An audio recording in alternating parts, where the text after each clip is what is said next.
Okay, Owen, let's take a look at your swing here from the other day. Uh, let's get you into your setup position here. All right. Let's look at striding out. Let's see where you are with your load.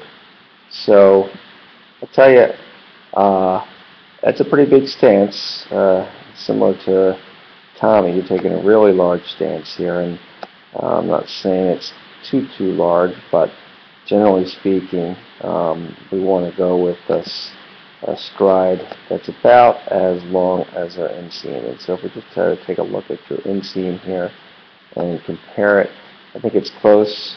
Maybe you're a little bit long. Yeah, actually you're a lot long. So I would shorten up and maybe work from a no stride as a way to get there. This stride is actually causing you some problems, I believe. One of which is you're not getting that hip all the way through. And I say that because let's just look at that heel.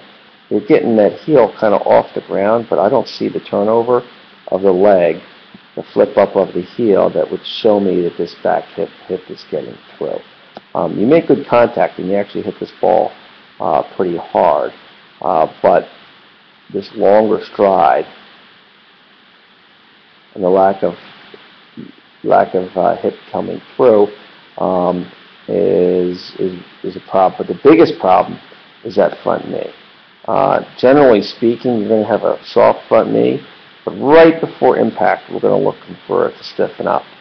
And you don't stiffen up. Instead, you have a lot of energy. Your whole body is being driven low to the ground. I mean, this is really an angle that I think some people would love to have. Oops, I didn't get that right angle. There's an angle of your back leg here that is just 120 degrees or so. But the problem is you're giving it up here in the front with an angle. If we work off of a stiff knee, think of it like slamming on the brakes. You slam on the brakes, then your body is going to rotate around the center of your axis, and you're going to put all that energy into the ball. Instead, a lot of your energy is driving itself down lower, and you're acting as a shock absorber. And the shock absorber is not what we're looking for in that front knee. We want to impart the energy on the ball. You do get the bat on plane. You get the bat on the plane of the pitch pretty well here. You saw the ball very well, and you hit it hard. I just like to see you get more upright and more rotational, and I think one thing we might be able to do is just work on reducing the stride a little bit. Let's compare it to what we had earlier this year when we were indoors. So here, we look, that's a much softer stride.